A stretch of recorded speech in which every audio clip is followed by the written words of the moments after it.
Luar biasa sekali hari ini, hari quick count dan hari lembur buat CEO Jebret Media di berbagai program ya. Tapi nggak apa-apa karena kita bersemangat. Ini adalah hari kasih sayang.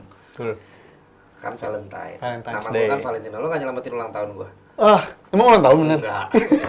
Dewan Pundit Indonesia bersama dengan Rizal, Palevi dan juga Gita Suwondo di sini yang menyeberang ke Dewan Pundit Indonesia. Mudah-mudahan dia masih nonton ya pertandingan luar. Masih. Madrid menang susah payah Betul. atas Leipzig dan City menang ya Menang juga City. menghadapi Copenhagen. Apakah ada sesuatu yang menarik untuk kemenangan Madrid yang susah payah ini? Gua rasa untuk Madrid tetap menarik ya. Mereka melanjutkan performa mereka yang luar biasa kemarin lawan peringkat 2-nya di liganya, lawan Girona menang 4-0 tanpa balas, dan menurut gue itu performa yang bagus banget dan berlanjut di pertandingan tadi malam, clean sheet lagi walaupun mereka lagi krisis back tengah ya. Krisis back tengah mereka belum kunjung sembuh-sembuh juga, tapi gue ngeliat mereka punya komposisi pemain yang bener-bener bisa mengerti banget keinginan dari Ancelotti. Ya. Dan dapat catatan juga bang, tadi pagi mereka main tanpa Jude Bellingham juga, salah satu top skor mereka di Madrid di musim ini. Dan gue ngeliat performa mereka sebenarnya tadi pagi, kalau dibilang bagus banget juga nggak bagus-bagus banget lawan Leipzig. Leipzig juga banyak banget bikin peluang, tapi mereka nggak bisa mengkonversi itu menjadi gol. Beda dengan Madrid, yang konversi peluangnya bagus banget, nggak perlu mereka nyerang terus-terusan, cuma perlu satu area, si Brahim Diaz aksi individu, nah akhirnya berubah jadi gol. Dan menurut gue di momen-momen knockout seperti ini, justru momen-momen dibutuhkan kayak si Madrid kayak gini.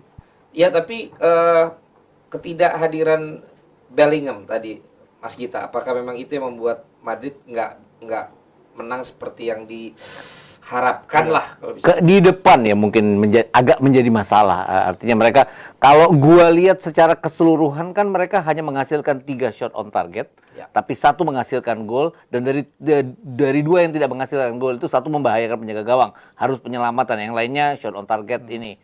Dibandingkan dengan apa yang dihasilkan oleh Leipzig, bahwa mereka menghasilkan 9 shot on target di gawangnya Madrid, 6 diantaranya itu harusnya bisa menjadi peluang menjadi gol. Artinya creating chances-nya Leipzig itu lebih bahaya dari Madrid. Dan kalau gue lihat ada 1 gol yang kontroversi dianulir ya, walaupun keputusannya ya itu balik lagi, itu bisa dibilang 50-50. Ada dianggap sebagai Benjamin Henrichs melakukan apa ya, semacam gangguan kepada penjaga gawang, walaupun Mas mungkin Gita nonton juga? nonton pada saat insiden itu terjadi. Lebih nonton ke Manchester City sebenarnya gue. Oh, lo menontonnya Manchester City.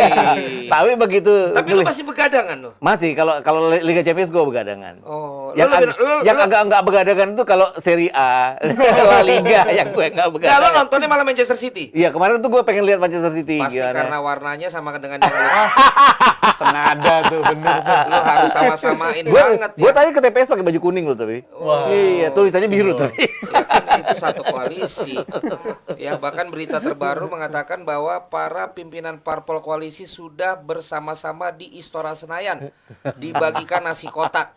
Kumpul. Tuh kalau gue baca dari salah satu stasiun TV yang ada di running text ya. Dan sebentar kita update di kedai kopi Lembaga Survei. Terima kasih Henry Satrio sebagai owner dari kedai kopi yang kasih akses ke kita. Ini Anies Mohaimin 23,91, Prabowo Gibran 59,05, Aduh, udah. Ganjar Mahfud 17,08, di suara yang masuk 83,95%. Dan kalau dilihat dari beberapa lembaga survei lain nggak jauh-jauh beda. Hasilnya tidak ada yang mengejutkan untuk yang komposisi 1, 2, dan 3 ini. Jadi kurang lebih sama. Ini luar biasa sekali. Ini pendukung Prabowo Gibran yang dibagikan nasi kotak itu pendukung Prabowo Gibran.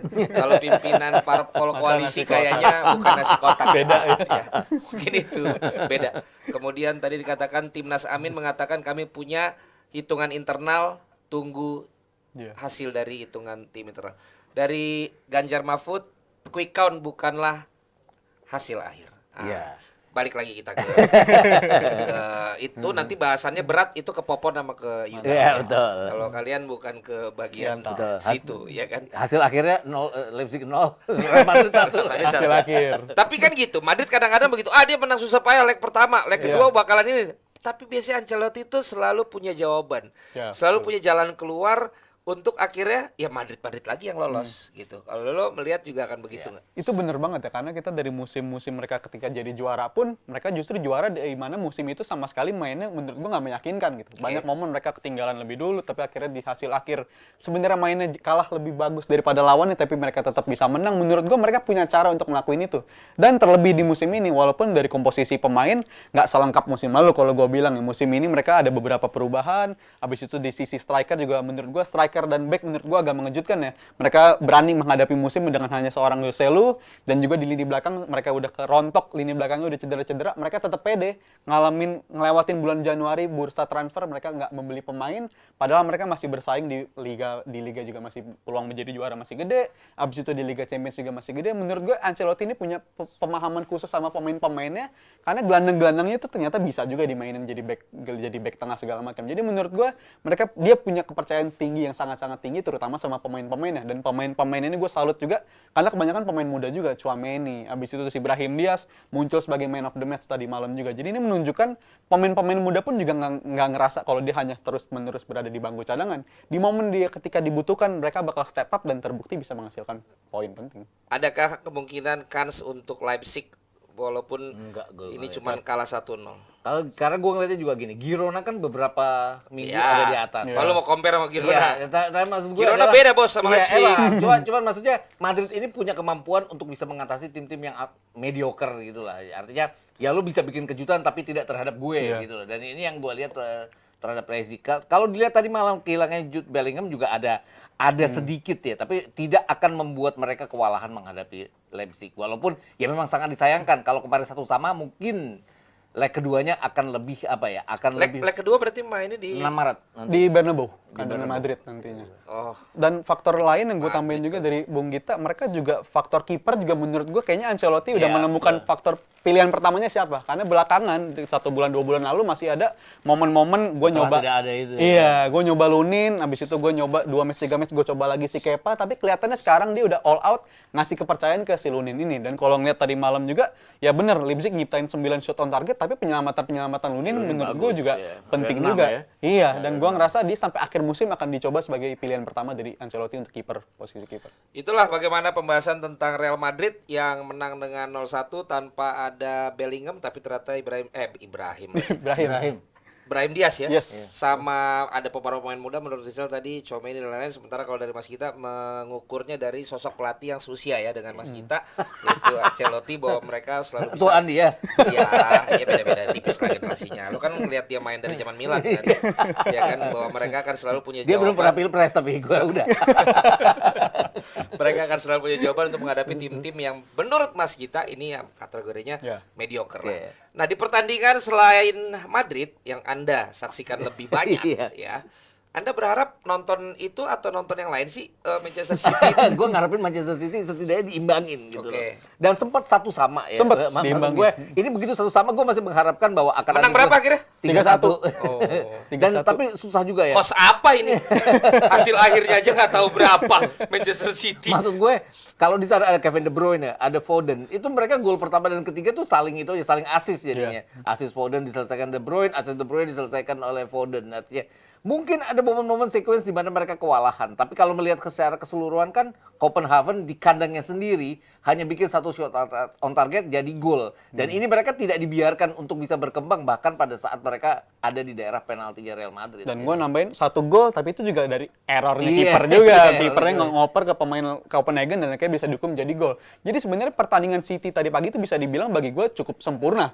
Cukup sempurna karena mereka menampilkan permainan yang menurut gue sangat-sangat dominan, dan juga golnya sebenarnya menurut gue hafalan semua tuh. City golnya tiga-tiganya kayaknya hampir semua skemanya sama, dan lagi-lagi De Bruyne memang menghasilkan perbedaan yang gue sempat meragukan dia ketika dia balik dari cedera yang cukup panjang, tapi ternyata dia rasanya kayak nggak pernah hilang gitu bang. Ternyata dia balik-balik bisa ngasih performa kayak gini, half space bener-bener dia serang, dan koneksi dia dengan si Foden, walaupun si Haaland nggak terlalu bisa kontribusi, tapi ketika ada De Bruyne di sana dan lagi harinya dia banget, menurut gue contohnya kayak tadi malam, dia bisa ngubah keadaan dan bisa ngubah hasil jadi kemenangan. Haaland dikatakan udah comeback. Iya. Ya, dengan kesangarannya di pertandingan di Liga Inggris.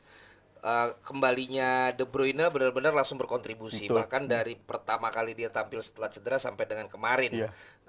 Dengan asis-asisnya dan juga dengan gol ya. Foden sepertinya makin dapat kepercayaan, makin gacor. Makin Sempat matang. hat-trick. Ya kan, kemarin juga berarti golin ya? Golin juga dia. Dia golin juga. Ini kok jadi selalu mengerikan Manchester City setelah bulan Januari ya? Emang mereka kan rajanya di musim dingin sampai akhir musim kompetisi selalu ya. Tapi gue sih selalu ingat omongannya Pep bahwa dia bilang Bukan tadi- omongan Justin ya? Bukan. Bagus. Omongan Pep ya? Artinya kan dia akan berusaha untuk treble, kemudian dia akan mundur ya. Tapi treble yang sekarang kan tidak semudah akan treble tahun lalu. Iya. Gitu loh. Kenapa? Karena kalau gue ngelihatnya adalah terutama di Liga Champions ya. Artinya kan Liga Champions juga Real Madrid, kalaupun nanti Jude Bellingham balik juga tidak akan semudah itu buat Pep. Artinya Ya. aku sudah ada. Terus kalau kita bicara Liga Inggris, gue nggak ngomong.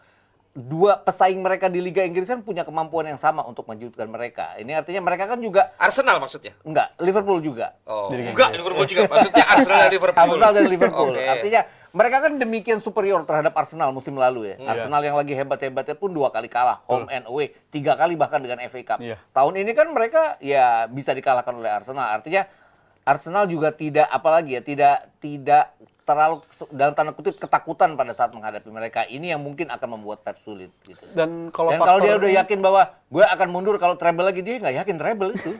Kalau gue bilang. Makanya dia udah yakin dia nggak akan mundur ya. tapi etis menurut gue satu trofi menurut gue major trophy ya, dalam artian salah satu dari Premier League atau Champions League menurut gue City masih jadi favorit untuk di FA Cup musim bukan ini. major ya? FA Cup major. Termasuk major kalau bagi gue mah termasuk Tapi major. orang menjagokan Liga Inggris tetap City kok. Lu doang waktu itu yang enggak. Iya, Gua- secara presentasi iya ya. City. Tapi kalau gue bilang three horse battle bang, akan antara City maupun Liverpool dan Arsenal, apakah akan kepleset sampai akhir? Menurut gue tiga-tiganya akan melanjutkan kayak istilahnya kayak City sama Liverpool dulu. Istilahnya kayak paslon 1 2 3. Akan sampai hari terakhir. Mungkin hari akhirnya bisa hasilnya beda, tapi mereka nggak akan ada yang kepleset-kepleset banget. Menurut gue mereka City, Arsenal, dan Liverpool sampai akhir akan tetap konsisten menang-menang juga. Jadi kalau gue bilang untuk konteks liganya, bukan di Liga Champions, ini akan jadi sangat margin of error-nya sangat-sangat tipis gitu. Bahkan dikatakan sekarang GD-nya Arsenal setelah kemenangan 6-0 kemarin udah menyamakan GD-nya City. Bisa jadi penentuan di akhir musim untuk menjadi juara bukan cuma soal poin atau tinggi-tinggian poin, bisa jadi faktor kebobolan lebih minim, faktor selisih gol juga akan menentukan di akhir juaranya siapa. Obatnya City apa dong dengan kembalinya De Bruyne, dengan gacornya lagi Haaland, dengan Foden yang ready anytime gitu. City itu kayak musim lalu ya. Dia klub yang punya kemampuan untuk tiba-tiba menang 12 kali berturut-turut. Iya. Gue tuh nggak terlalu yakin bahwa Liverpool dan Arsenal bisa melakukannya. Oke, kalau Arsenal kan musim ini terhadap 6 besar mereka kan 3 kali menang, 3 kali draw. Tapi mereka kan kalahnya aneh-aneh ya, dari Aston Villa, dari Newcastle, dari West Ham. Fulham, dari West Ham West Ham. Ya bukan nggak mungkin nanti Itu pas masanya lagi emang pas dia lagi jelek sekali, jelek berapa kali. Iya, jelek berapa. Tapi kan mereka waktu kayak tahun lalu aja Southampton nahan imbang mereka tiba-tiba 3-3. West Ham nahan imbang mereka. Artinya calculated loss bagus buat sebuah tim. Tapi kadang-kadang uncalculated loss itu sering terjadi di Arsenal. Itu yang gua nggak terlalu yakin bahwa sedangkan City itu kan lancar dia. Yang calculated win itu dia dapetin semuanya gitu. Dan menurut gue yang gue khawatirin kenapa ini City mungkin bisa jadi ada faktor-faktor surprise-nya. Tapi kalau untuk City musim ini, kalau gue ngeliat kalau dibandingkan dengan musim lalu City kalau udah unggul 1-0, 2-0, kayaknya kita berat untuk bisa membayangkan City hilang poin di pertandingan tersebut. Tapi di musim ini beberapa kali City situasi unggul seperti lawan Chelsea, abis itu lawan Spurs, justru mereka hilang poin ketika situasinya udah leading.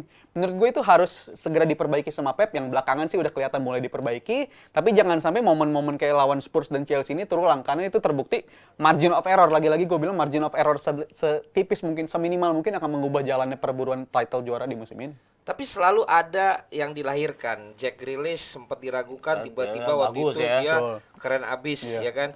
Bernardo Silva, Iya. ya kan? Konsisten, tapi ya so-so, kok bisa jadi penentu mulu. Gue lihat di season ini tuh kayak gilirannya Belum ada.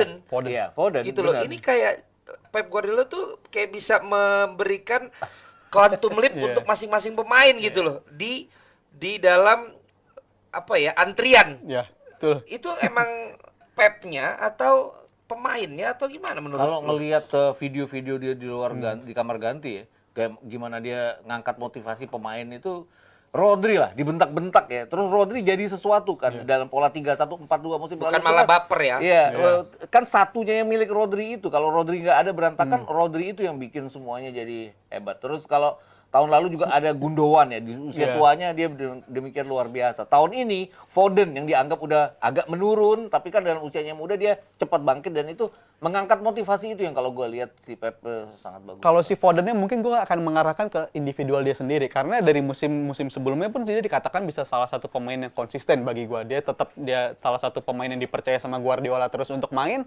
tapi di musim ini gue ngeliat dia ada perkembangan dari diri dia sendiri, yaitu dari segi end product gitu, dari Itu segi assist. ada yang ngorok ya. Oh, udah lewat ini. Lucu banget. Lucu banget. Dia pikir lama bener masih 85% soalnya. Ada tarikan. Gue enggak nyetak. Inilah kirain kalau apa. satu studio setnya bareng-bareng. Terjadi. Lucu banget. Jadi dalam segi end product dia dari segi assist dan dari segi gol, menurut gue Foden meningkatnya dari segi itu. Dia sebenarnya konsisten sih bagus, setiap musim selalu bagus. Tapi di musim ini dia bisa menambahkan end product itu jadi traits dia. Dan gue sih harap ini pemain bakal megang peran kunci di Euro Inggris nanti bang. Di Foden ini kalau gue Ya, bilang. Foden kan ada kisah yang dulu dia jadi anak gawang kan. Iya. Terus kemudian dia sekarang udah pegang berapa trofi kan. Ya udahlah, itulah tadi bagaimana hasil-hasil dari Champions League yang kita saksikan atau yang kalian saksikan karena saya nggak sempat menyaksikan. Baik itu kemenangan Madrid atas Leipzig maupun juga kemenangan City atas Hagen. Apa? ngomongnya Hagen FC Copenhagen aja. Benerin. Copenhagen atau Copenhagen ya. Nanti kita akan balik lagi di Dewan Pulit Indonesia di episode prediksi sesaat lagi. Oke, Jebret Tim kita balik lagi bersama dengan Dewan Pundit Indonesia, masih bersama dengan kita dan juga masih bersama dengan siapa namamu? Pak Levi siapa ya? Pak Levi ya. Ya, ini kita live, tapi gue perlu begitu supaya nanti bisa dipotong-potong hasilnya ya.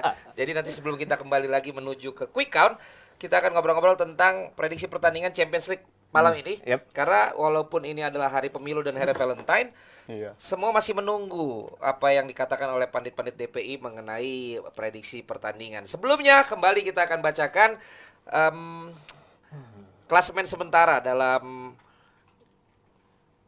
pemilihan umum ataupun juga pemilihan presiden dan juga wakil presiden. Bekerja sama dengan lembaga survei Kedai Kopi, Anies Mohaimin naik 1%.